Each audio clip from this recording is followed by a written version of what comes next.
আসসালামু আলাইকুম সবাইকে কেমন আছেন শর্নাস ওয়েব ব্লগে আপনাদের সবাইকে স্বাগতম। আজকে একটা অন্যরকম ভিডিও হবে, সেটা হচ্ছে আজকের ওয়েদারটা অনেক ভালো, আর এই ভালো ওয়েদারে হচ্ছে আমার কাছে মনে হলো আজকে তেহারি রান্না করলে অনেক ভালো লাগবে। সো তেহারি খেতে মন চাচ্ছে, তো চলেন আজকে হচ্ছে আমি কিভাবে তেহারিটা রান্না করি সেটা হচ্ছে আজকে আপনাদের সাথে শেয়ার করবো ভেবেছি। তো চলেন দেখে নিই আমি কিভাবে তেহারি রান্না করি। প্রথমেই হচ্ছে আমরা তেহারির জন্য হচ্ছে একটা স্পেশাল মশলা রেডি করে নিব, সেটা হচ্ছে এলাচ 7-8টি বা 8-9টি, তারপরে হচ্ছে জয়ফল অর্ধেকটা, জয়ত্রী এইটুকু দেখতে পাচ্ছেন আপনারা আন্দাজ মতো দিয়ে দিবেন, তারপরে হচ্ছে দারচিনি। এটা হচ্ছে আমরা সম্পূর্ণ ব্লেন্ড করে নিব অথবা বেটে নিব, একটা স্মুথ পেস্ট ক্রিয়েট করে নিব। প্রথমে হচ্ছে আমরা হাফ কাপ সয়াবিন তেল দিব এবং তারপরে হচ্ছে হাফ কাপ সরিষার তেল দিয়ে দিব। এটা সরিষার তেল এবং সয়াবিন তেল দিয়ে একসাথে মিশিয়ে করব, তাহলে হচ্ছে সরিষার তেলের যে ফ্লেভারটা সেটাও হচ্ছে চলে আসবে।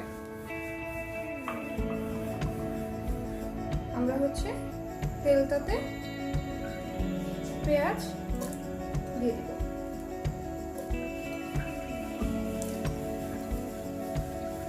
এখন এটাকে ভাজা ভাজা করে নিব যতক্ষণ পর্যন্ত না একদম লালচে ভাবে পেঁয়াজটা ভাজা হয়ে যায়। আমি ভাজা পেঁয়াজের মধ্যে 2টা তেজপাতা এবং পরিমাণ মতো লবণ দিয়ে দিচ্ছি, ভালো মতো লালচে করে ভেজে নেব। পেঁয়াজটা লালচে করে ভাজা হয়ে গেছে, এই পর্যায়ে হচ্ছে আমি একটু পানি দিয়ে নিব। দিয়ে দিচ্ছি পরিমাণ মতো আদা, 1 টেবিল চামচের মতো দিয়েছি, আমি জাস্ট ডিরেক্ট দিয়ে দিলাম। রসুনও 1 টেবিল চামচের মতো দিয়ে নিয়েছি।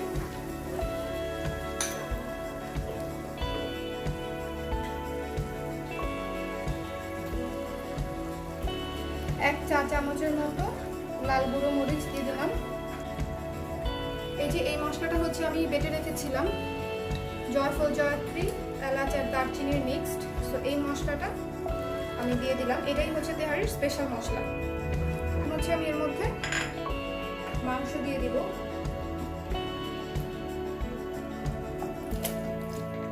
মাংস ছোট ছোট টুকরো করে তেহারির মতো করে তেহারির সাইজে কেটে নেওয়া আছে। টক দই, টক দইটা মাস্ট।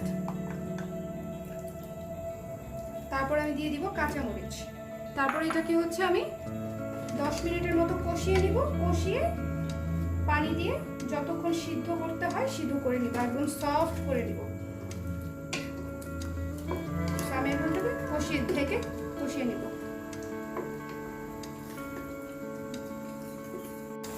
মাংসটা প্রায় কষানো হয়ে এসেছে, আমরা এখন এর মধ্যে ভাজা জিরা গুঁড়া দিয়ে দিব 1/2 টেবিল চামচ।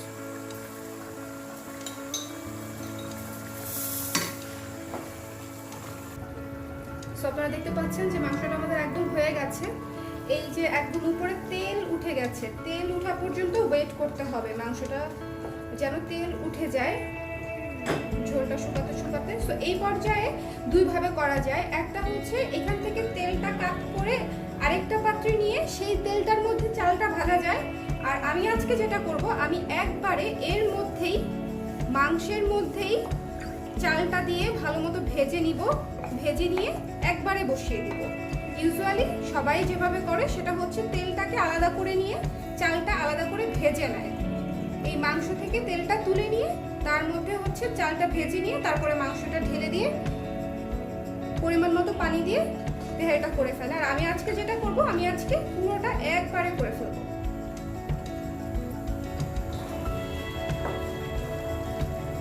এই যে আমি ভালো মতো মিশিয়ে নিচ্ছি এবং হালকা একটু জালটা বাড়িয়ে দিয়ে ভালো মতো ভেজে নিব, মিশিয়ে নিব মাংসের সাথে চালটা।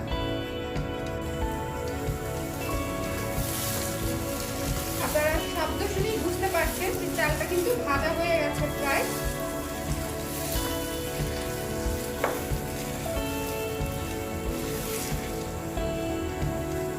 চালটা ভাজা হয়ে গেছে। তো আমি এর মধ্যে 3 পট চাল নিয়েছি, তো এর মধ্যে আমি 5 পট পানি দিব। কারণ হচ্ছে আমাদের মাংসটার মধ্যেই প্রায় 1 পটের মতো বা 1 কাপের মতো হচ্ছে পানি ছিল, তো সেই জন্য হচ্ছে আমরা 1 হচ্ছে কম দিলাম এর মধ্যে। এবং এর মধ্যে এখন আমি কিছু কাঁচা মরিচ দিয়ে দিব। কাঁচা মরিচটার স্মেলে হচ্ছে খেতে ভাল লাগবে তেহারিটা। সো তেহারিটা ফুটে উঠতে শুরু করেছে। এই পর্যায়ে অবশ্যই আপনারা লবণটা দেখে নেবেন যে লবণটা ঠিক আছে কিনা। লবণটা ঠিক না থাকলে এই পর্যায়ে লবণটা অ্যাড করে দিবেন, কারণ এরপরে লবণ অ্যাড করতে গেলে তেহারিটা পরে নরম হয়ে যাবে, বারবার নাড়া যাবে না। সো এই পর্যায়ে ভালো মতো লবণটা টেস্ট করে নেবেন আপনারা। আমাদের তেহারিটা প্রায় রেডি। সো আমি এখন যেটা করব, সালাদ রেডি করে নিব। সালাদ, শসা, টমেটো, একদম সিম্পল সালাদ, যেটা হচ্ছে আমাদের বিরিয়ানির সাথে সব জায়গায় সার্ভ করা হয়। আরেকটা জিনিস আমি সালাদ বানাতে বানাতে আপনাদেরকে বলি, সেটা হচ্ছে আজকের তেহারিটাতে কিন্তু হচ্ছে আমি এক্সট্রা তেমন কোনো মশলা ইউজ করিনি, যেমন হচ্ছে আলু বোখারা বা কিশমিশ এই জাতীয় কোনো কিছুই কিন্তু আমি ইউজ করি নাই। কারণ হচ্ছে আমাদের পুরান ঢাকার তেহারিতে হচ্ছে এই ধরনের কোনো কিছু দেয় না, বা এক্সট্রা কোনো ফ্রেগরেন্সও ইউজ করে না, যেমন কেওড়া জল, গোলাপ জল, এগুলো আমি কিছু দেই নাই। একেবারে সিম্পল সরিষার তেলের স্মেলে হচ্ছে তেহারিটা হবে, খেতে ভালো হবে আশা করি। সো সেটা আপনাদেরকে দেখাবো রেডি হওয়ার পরে।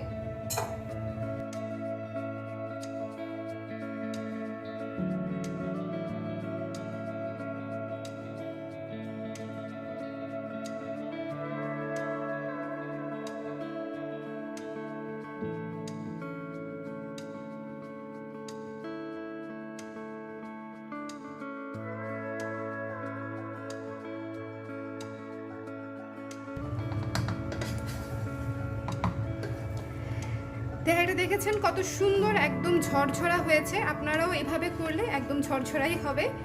সো আমি এখন সার্ভ করব।